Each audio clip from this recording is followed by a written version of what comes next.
മഹാദേവ്യൈ നമ. കാലൻ വന്നെത്തിടും നാളിവിടെയൊരുവനും സാധ്യമല്ല തടുക്കാൻ. മാലേരാതിജഗത്തിൽ പരിചൊടു കഴിയാൻ വേണമമ്മേ കടാക്ഷം. ഈ ലോകം കീഴടക്കാൻ ഹിമഗിരിതനയെ ശംഭുവിൻ ചിത്തഗോവിൻ പാലേ ലീലേ വസിക്കൻ മനസി സുഹൃതസന്താനവല്ലി സുചില്ലി. ദേവീ ശരണം അമ്മേ. സുപ്രഭാതം, ശുഭദിനം. എല്ലാ ധന്യാത്മാക്കൾക്കും പുലർകാല വന്ദനം. ശ്രീമദ് ദേവി ഭാഗവത നിത്യപാരായണ പരമ്പരയുടെ ഇന്നത്തെ യജ്ഞവേദിയിലേക്ക് എല്ലാ സജ്ജനങ്ങൾക്കും സുസ്വാഗതം. സപ്തമസ്കന്ധം 16-ാമത്തെ അധ്യായമാണ് അവലോകനം ചെയ്തു കൊണ്ടുവരുന്നത്. വിശ്വാമിത്രൻ ഹരിശ്ചന്ദ്രനോട് പറയുന്ന ഭാഗങ്ങൾ. ദുഃഖാർത്ഥനായി വിലപിക്കുന്ന ശുനശേഖനെ വിട്ടയക്കൂ. അങ്ങയുടെ യാഗം പൂർത്തിയായിട്ടുണ്ട്. അങ്ങയുടെ രോഗം മാറുമെന്നുള്ളതിൽ യാതൊരു സംശയവുമില്ല. ദയയ്ക്ക് സമാനമായിട്ട് മറ്റ് പുണ്യങ്ങളൊന്നും തന്നെ വേദശാസ്ത്ര പുരാണങ്ങളിൽ പറയണില്ല. ഈ പുത്രനോട് ദയ കാണിച്ച് അവനെ യാഗപ്പശുവിൽ നിന്നും മുക്തനാക്കി എന്ന് പറഞ്ഞാൽ ഇതിലും വലിയ പുണ്യം മറ്റൊരു യാഗത്തിനോ തപസ്സിനോ ദാനത്തിനോ വ്രതത്തിനോ ഇല്ല. അതുകൊണ്ട് ആ ദയ എന്ന് പറയുന്നതായിട്ടുള്ള ആ മഹാപുണ്യം അങ്ങ് ചെയ്യൂ. ഈ യാഗം അങ്ങയുടെ സഫലമായിത്തീരും എന്ന് പറഞ്ഞു. രാഗിണാം രോചനാർത്ഥായ നോദനേയം വിചാരയ ആത്മദേഹസ്യ രക്ഷാർത്ഥം പരദേഹ നികൃന്ദനം. വിഷയാസക്തരെ തൃപ്തിപ്പെടുത്തുന്നതിന് വേണ്ടി മാത്രമാണ് വിധിവാക്യങ്ങളൊക്കെ എന്ന് മനസ്സിലാക്കൂ അങ്ങ്. അവശ്യം ആ വിധികളെല്ലാം ചെയ്യണം എന്ന താൽപ്പര്യത്തോടെ പറഞ്ഞിരിക്കുന്നതല്ലാതൊന്നും. ഹിംസ ചെയ്യണം എന്ന് നിർബന്ധമില്ല എന്നർത്ഥം.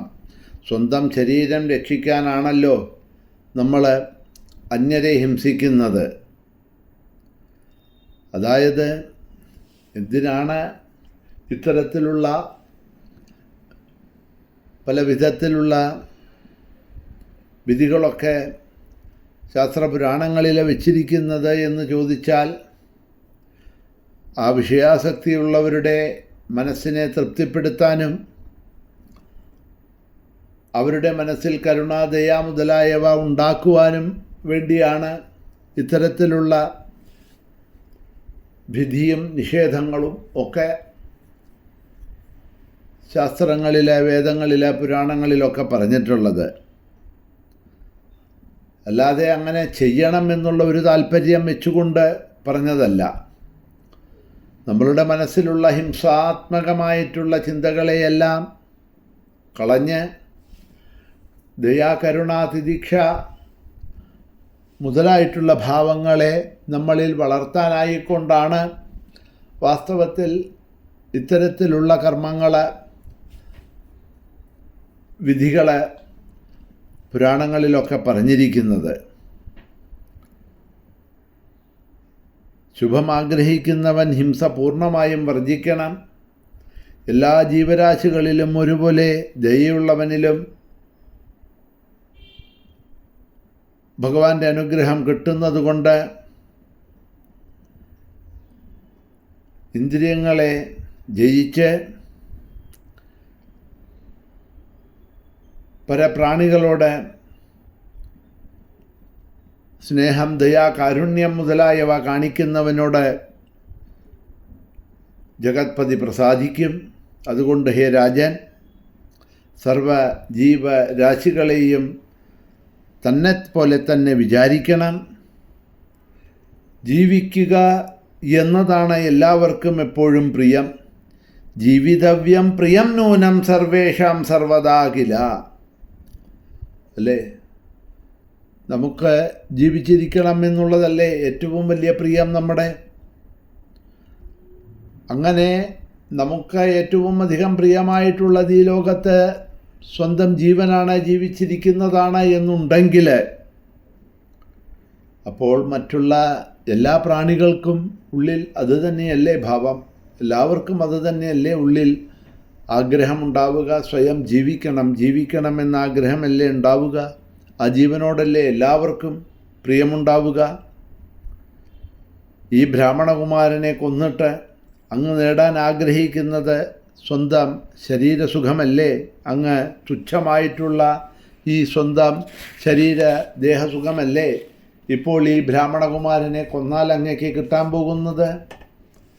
അങ്ങനെയുള്ള സ്വന്തം സുഖത്തിനാസ്പദമായ ശരീരം അങ്ങയെപ്പോലെ രക്ഷിക്കാനല്ലേ ഈ കുട്ടിയും ഇതവിടെ കരഞ്ഞ് ആർത്തനായിക്കൊണ്ട് ആഗ്രഹിക്കുന്നത്. എപ്രകാരമാണോ ഈ കുട്ടിയെ ബലി കൊടുത്ത് സ്വന്തം സുഖം തൻ്റെ പ്രാണനെ നിലനിർത്താൻ അങ്ങ് ആഗ്രഹിക്കുന്നത്, അതുപോലെയല്ലേ ഈ ബലിക്ക് കൊടുക്കാനായിട്ട് ഈ രൂപത്തിൽ യാഗപ്പശുവായി കെട്ടി നിർത്തിയിരിക്കുന്ന ഈ ബാലനും അവൻ്റെ സ്വന്തം പ്രാണനെ രക്ഷിക്കാനല്ലേ അവനും ആഗ്രഹിക്കുന്നത്. അല്ലാതെ ഇവനുമായിട്ട് അങ്ങക്ക് ഈ ജന്മത്തിലോ പൂർവ്വജന്മത്തിലോ ഏതെങ്കിലും ജന്മത്തിലോ എന്തെങ്കിലും തരത്തിലുള്ള ഒരു വൈരമുണ്ടോ? അവനുമായിട്ട് എന്തെങ്കിലും ഒരു ശത്രുതയുണ്ടോ? അങ്ങനെ ഒരു വൈരമില്ല എന്നുണ്ടെങ്കിൽ പിന്നെ ഒരു പാപവും ചെയ്യാത്ത ഈ ബ്രാഹ്മണകുമാരനെ അങ്ങ് എന്തിനാണ് കൊല്ലാനായിട്ട് ഒരുങ്ങണത്? സ്വാർത്ഥ ലാഭത്തിന് വേണ്ടി ആരാണോ ഒരു വൈരവും ഇല്ലാത്ത ഒരുവനെ, ഒരു ശത്രുഭാവവും ഇല്ലാത്ത ഒരുവനെ, തനിക്ക് മനസ്സാവാച കർമ്മണ ഒരു ദ്രോഹവും ചെയ്യാത്ത ഒരുത്തനെ അല്ലെങ്കിൽ ഒരു പ്രാണിയെ കൊല്ലുന്നത്, അവനെ ആ കൊന്നവനെ മറ്റവൻ മറ്റൊരു ജന്മമെടുത്ത് കൊല്ലും എന്നത് തീർച്ചയാണ്. അങ്ങക്ക് കുറച്ച് ധനത്തിന് വേണ്ടി ഈ പുത്രനെ തന്നതായിട്ടുള്ള പിതാവ് മഹാദുഷ്ടനാണ്. ലോഭം കൊണ്ട് സ്വപുത്രനെ വിറ്റ ഇവൻ മഹാപാപിയും മഹാമൂർഖനുമാണ്.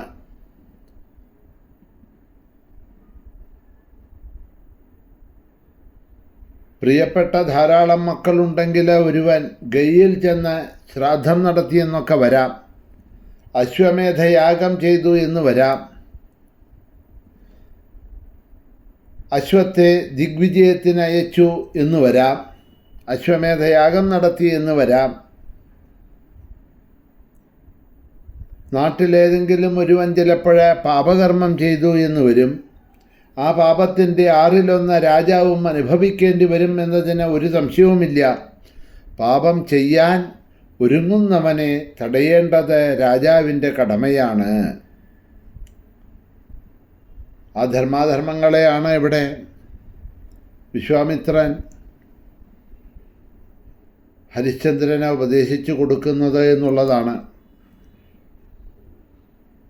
ഒരു പാപകർമ്മം, ഒരു ഹിംസ, ഒരു മൃഗഹത്യയൊക്കെ നടത്തിയെന്ന് പറയുമ്പോൾ 6 പേർക്കാണത്രേ അതിൻ്റെ പാപം അനുഭവിക്കേണ്ടി വരിക എന്നാണ് ശാസ്ത്രം പറയണത്. അല്ലെങ്കിൽ 6 പേര് ആ പാപത്തിന് അർഹരാണ്, തുല്യ പങ്കാളികളാണ് എന്നൊക്കെയാണ് ശാസ്ത്രം പറയണത്. എന്തായാലും ബാക്കി ഭാഗങ്ങളെ നമുക്ക് നാളെ അവലോകനം ചെയ്തു കൊണ്ടുപോകാം. ഇന്നിവിടെ തന്നെ നിർത്തുന്നു. ശ്രീ മഹാദേവ്യൈ നമഃ.